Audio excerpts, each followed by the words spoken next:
Hi everybody. Let's now start talking about candlesticks.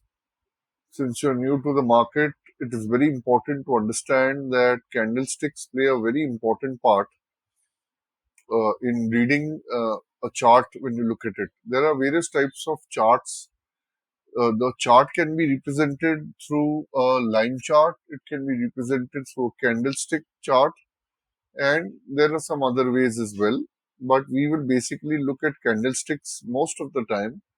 99.99% we will look at candlesticks because candlesticks carry open, high, low, and close, four price points for you to look at, understand what's going on in the price, what's happening, where are we with the bulls and the bears. The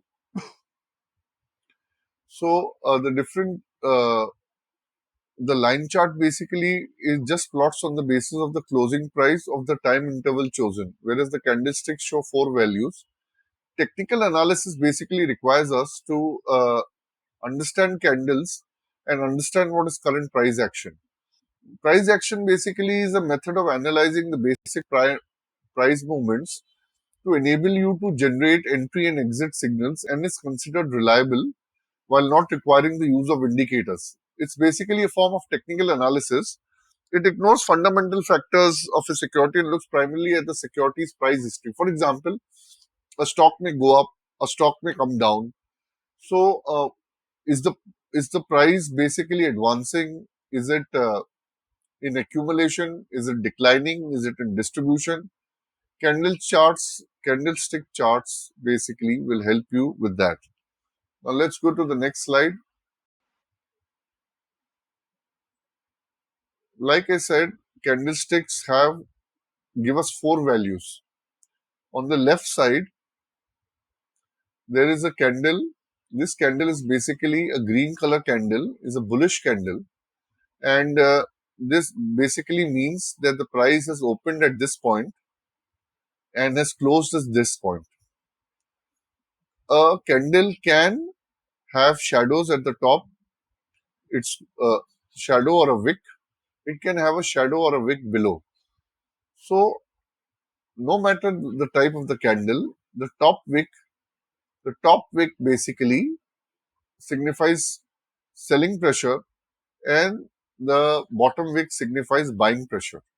Now, I know initially it's going to be very confusing to understand this, but give it some time, go over this recording again and again, and slowly you will begin to understand. And of course, I'm always there to help you out. So, if you read here, what I've written is a bullish candle and a red candle is a bearish candle. Please note that the high is always the top portion of the candle and the low is always the bottom of the candle. So, irrespective of whether it's a bearish or a bullish candle, the high is always on top and the low is always at the bottom. So, basically, the sky is the high and earth or ground is the low. So, high is high and low is low. Irrespective of the type of candle, the high will always be on top and the low will always be on the bottom. The lines below and above a candle, basically wicks or shadows, they just signify price activity. More on that later on. Let's go to the next slide. So let's understand this with an example here. We have, if we look at the image on the left hand side, it shows a green candle. It's a bullish candle, which opened as a price of say 100. It went to a low of 95, then went up to 110, and then finally closed at 105. The body of the green candle is the area between the open and the close, irrespective of the candle type. Body represents the net movement between open and close. In the above green candle body, there is a movement of 5, whereas the total variation of fluctuation in price is the high difference between the high and the low. So high and the low is 110 minus 95, it's 15. So total movement is 15, but candle closure difference is only 5. Similarly, with the With a bearish candle, what happens is bearish candle opens on the top side and price slowly travels below to close below the open. That is why it is called bearish. It is driving prices down and it is signified by red color. This is the standard color that you will find in most charting softwares. You can, of course, if you don't like red, you can make it some other color if it suits your eyes or psychology, and you can make this another color. So basically, if you look at this bearish candle, it opened at 100, went to a high of 105, then it went down below to a low of 90, and then buying pressure forced it up to close at 95. So again, the body here is a movement of rupees 5, whereas the total volatility or the difference between fluctuation and the variation with the high and the low is 15 rupees.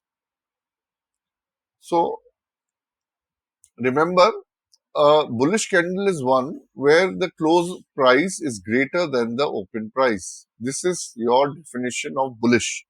Price has to be going up for a candle to be termed bullish, and price has to close below the open for a candle to be termed bearish. Now let's go to the next slide. I am presenting you with a variety of bullish candles. They're all bullish, but there is a difference in the candles. This one is super bullish. If you see, there are no wicks here and there are no wicks on top. Here open is equal to low and close is equal to high. So it's super bullish. The next one is that open is not equal to low, but close is equal to high. And this is buying pressure. So again, this is bullish. This one here, again, you see the body may be the same, but this is mildly bullish because you had sellers. You basically, this candle went up to this point and sellers bought it down and ultimately it had to close here. This is selling pressure. Like I told you earlier, selling always starts from the top and brings the price to the bottom, whereas uh, buying always brings the price from the bottom to the top. So because of this top wick, this is mildly bullish.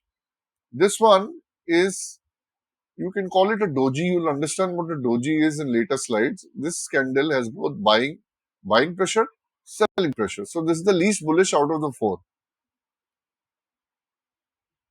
Similarly, with a bearish candle, this one is super bearish. It is super bearish because the high is equal to open. Open is equal to high and low is equal to close. There are no wicks. So this is a bearish candle. It's also called a bearish Marabozu. This is a Japanese term, bearish Marabozu.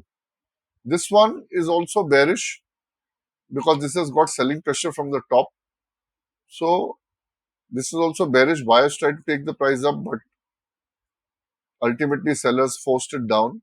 So this one has buying pressure here. So sellers tried to bring it down, but they couldn't. Buyers bought it up. So this is mildly bearish compared to this. And this is the least bearish, where there is small price movement in the body, but there's pressure from both sides. Like I told you in the earlier slide, this is bullish Marabozu. This represents extreme bullish settlement in the market, whereas bearish Marabozu represents extreme bearish sentiment. A bullish sentiment means prices are going upwards. They are rising. A bearish sentiment means that the prices are going down. Prices are falling. This is an example of a doji.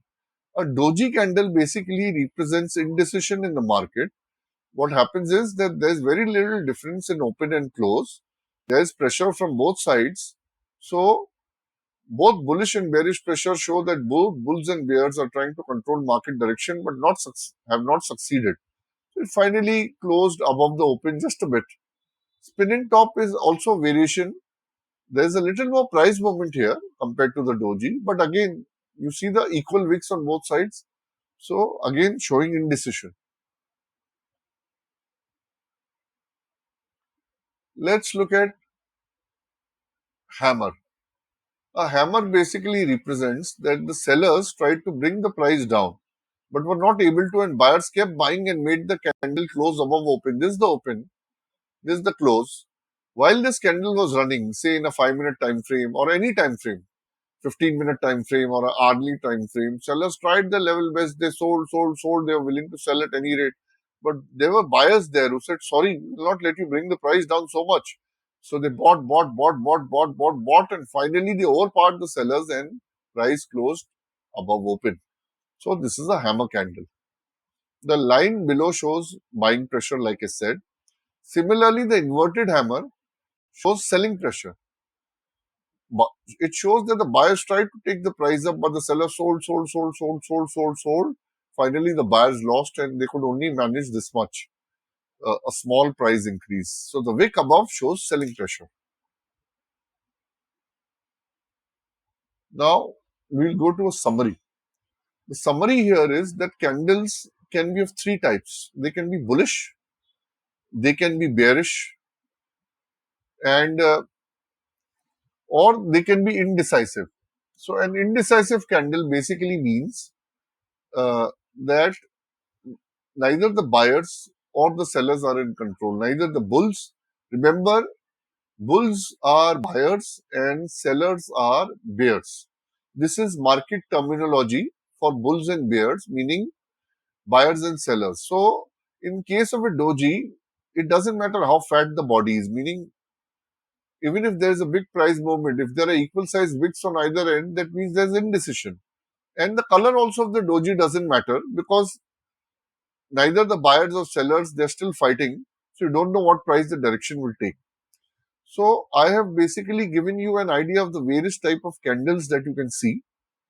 These are the candle types, mind you, types, either bullish, bearish or indecisive. So I'm confident now that you're comfortable at recognizing the type of candles that you see in the chart. Now, if this is your first time hearing about or seeing candlesticks, it will appear confusing at first, but it will get clear with time once you start looking at price charts more often. And don't worry, I'm there to guide you. I hope your stock market journey going forward is lit with green Marabozu candles all the way. May you make lots and lots of money and make both of us proud. All the best. I'll see you in the next chapter. Thank you.